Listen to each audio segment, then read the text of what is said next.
Hey hippies, welcome back. It's your girl Courtney Shavante, and I am back with another awesome tutorial. And this one is going to be for my earring set palette. Yes, aren't they beautiful? Yes. Before we get started though, make sure you do hit that subscribe button, and I'll catch you for the tutorial. Stay tuned.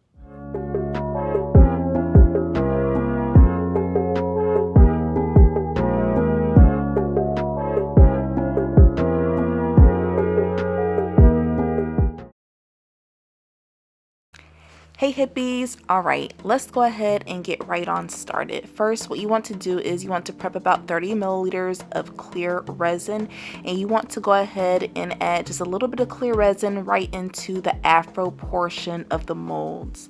From there, you're going to go ahead and add in your pink larkspur flowers. Those are the ones I used, but you can use any ones that you do choose, of course.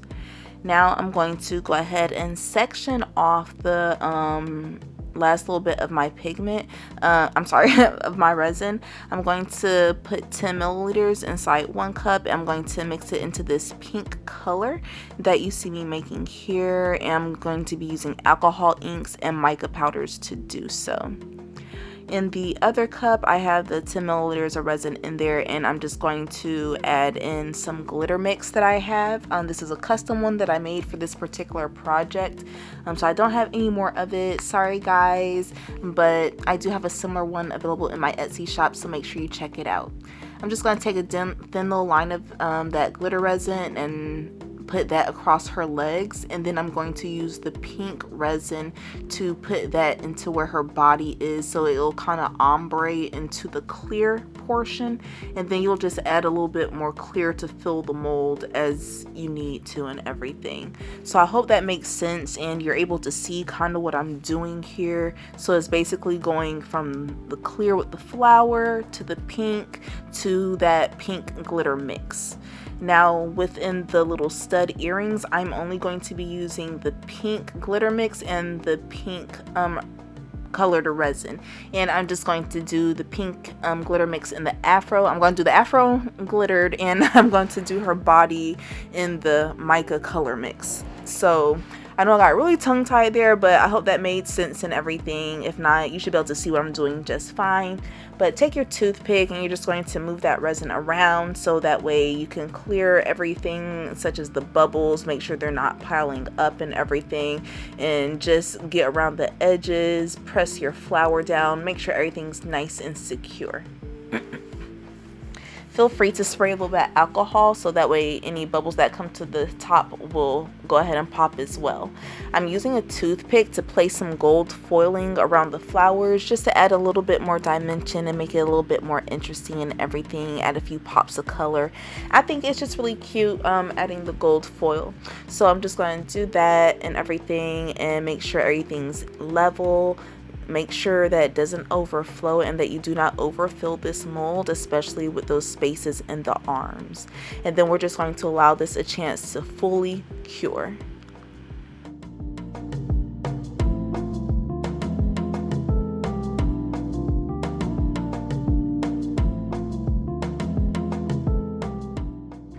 Alright, so after everything has had a chance to cure and it's nice and hard, you're just going to go ahead and pull your molds. Now you always want to pull at the molds, never at your resin, so just keep that in mind so it doesn't bend or anything like that, especially if it's not completely cured quite yet. It does take resin some time to completely harden, sometimes depending upon the type of resin you're using, the temperature, and all that stuff. But what we're going to be doing to fill in the etchings is I'm going to be using a paint pen just to test this out and everything and see how I like it. It does have really thin paint, so I like how it does seep into the edges. But I will say that the thicker brush on this was hard to get into the very fine etchings, even though the paint was really thin.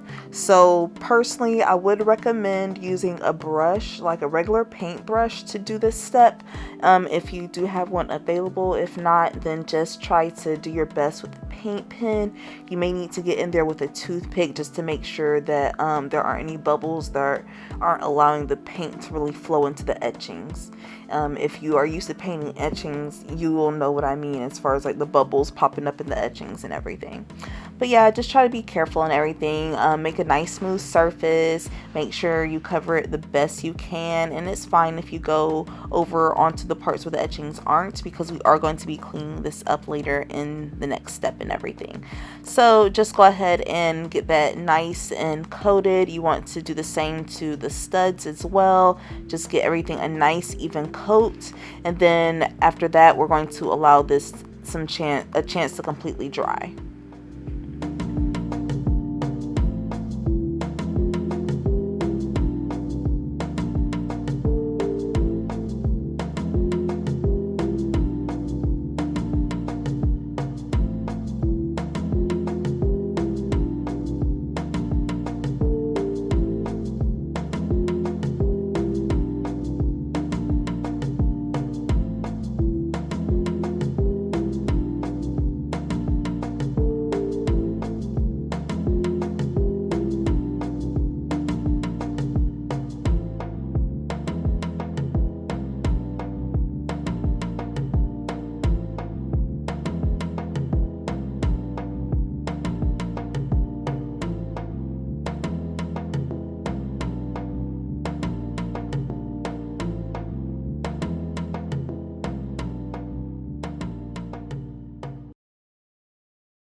Alright, so now that the paint is dry, what you're going to do is you're just going to take a damp rag, and then you're going to spray some alcohol onto the actual piece, and from here you should be able to wipe the paint off of the project.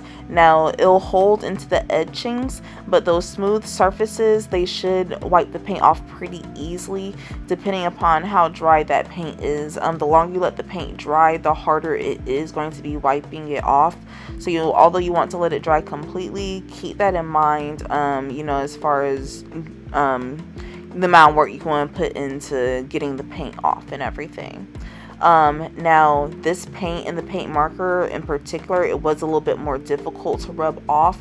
versus the acrylic paint that I usually use in the bottle by Apple Barrel. I really like Apple Barrel's white acrylic paint. I feel like it's nice and thin and it's perfect for these etchings, and it just slides in nicely. So if you're looking for a nice low cost one, that's the one I recommend. But I will have the paint markers along with that paint in particular listed below, so that way you guys can see it. But yeah, you just want to go ahead across all your pieces and get them wiped off clean and nice and everything. And then once you do got that done, we are going to be ready to move on to our next step. So stay tuned, hippies.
Now that everything is wiped clean, I have some other projects that I'm working on as well. I'm just going to spray a nice clear coat of acrylic paint over this, and then I'm going to allow that some time to completely dry. You want to make sure it's completely dry before you move on to your next step.